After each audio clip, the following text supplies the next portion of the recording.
मैं आप सभी को बताने वाला हूं एक ऐसी न्यूज़ जिसे सुनकर सभी भारतवासियों का सीना गर्व से चौड़ा हो जाएगा और आप अपने देश पे मान महसूस करेंगे।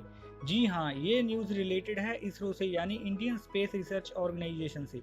यानी अब हमारा देश तैयारी कर रहा है भारतीय साइंटिस्ट्स को स्पेस में पहुंचाने की।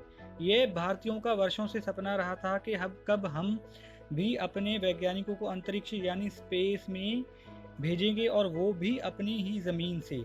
यहाँ पर अपनी ही ज़मीन से भेजने का हमारा मतलब है कि अब तक जितने भी भारतीय वैज्ञानिकों को स्पेस में भेजा गया है, जैसे कि कल्पना चावला जी या फिर सुनीता विलियम्स जी, वो सभी अन्य देशों जैसे अमेरिका द्वारा स्पेस में भेजे गए थे। तो अब हमारे देश भारत ने अपनी टेक्नोलॉजी ऐसी विकसित कर ली है कि अब हम भी अपनी ज़मीन से अपने देश और अपने ही रॉकेट से अपने ही वैज्ञानिकों को स्पेस में भेज पाएंगे। आज मैं सभी को बताऊंगा, आप सभी व्यूअर्स को, इस स्पेशल इंडियन प्रोजेक्ट के बारे में। लेकिन दोस्तों, अगर आपने मेरी खबर को पूरा सुनना है तो इस तरफ बढ़ने से पहले मैं आपको कहना चाहता हूं कि अगर आपने अभी तक नहीं किया है मेरे चैनल को सब्सक्राइब तो सब्सक्राइब कर लीजिए और दबाएं बेल आइकन बटन को, और मेरी लेटेस्ट वीडियोस को सबसे पहले देखने के लिए इस वीडियो को लाइक ज़रूर कीजिएगा और शेयर कीजिएगा, क्योंकि अपने जान पहचान वालों को भी पता लगना चाहिए कि इस भारत की कामयाबी के बारे में। तो आइए वापस आते हैं अपनी इस न्यूज़ की तरफ। भारत ने विकसित करीब 200 बड़े हाथियों के वजन के बराबर वाला रॉकेट जो भारतीय वैज्ञानिकों को भारत की ज़मीन से स्पेस में पहुंचा सकता है।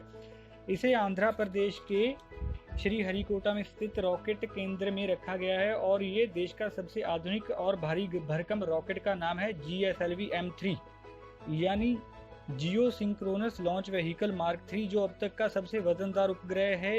ये ले जाने में सक्षम है सबसे बड़े वजन को, और इसी उपलब्धि के साथ ही भारत करोड़ों डॉलर के रॉकेट लॉन्चिंग बाजार में अपनी स्थिति मजबूत बना ली है, जिसका मतलब है अब बाकी दुनिया के देश अपने रॉकेट लॉन्च करने के लिए भारत से मदद लेंगे और बदले में हम उनसे इसकी मोटी फीस की कमाई कर पाएंगे।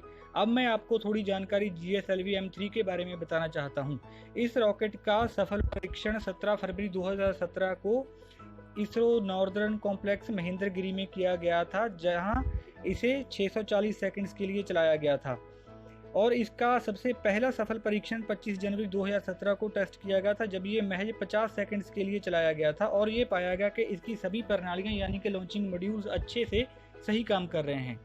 दोस्तों, इस रॉकेट में लिक्विड ऑक्सीजन और लिक्विड हाइड्रोजन का इस्तेमाल फ्यूल के रूप में किया जाता है और इसे आने वाले 10 सालों में लॉन्च के लिए तैयार कर लिया जाएगा। दोस्तों, कैसी लगी आपको ये मेरी वीडियो?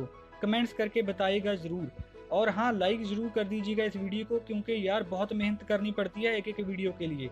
अगर आपने अभी तक मेरे चैनल को सब्सक्राइब नहीं किया है तो सब्सक्राइब कीजिए, सोचिए मत, फटाक से सब्सक्राइब बटन दबाइए और झटाक से बेल आइकन का बटन दबाएं मेरे लेटेस्ट वीडियोज़ के नोटिफिकेशन सबसे पहले पाने के लिए। आज के लिए इतना ही, इजाज़त दीजिए मुझे प्रदीप को। तो थैंक यू दोस्तों, बाय बाय। सब्सक्राइब करना मत भूलिएगा मेरे चैनल को। Bye bye.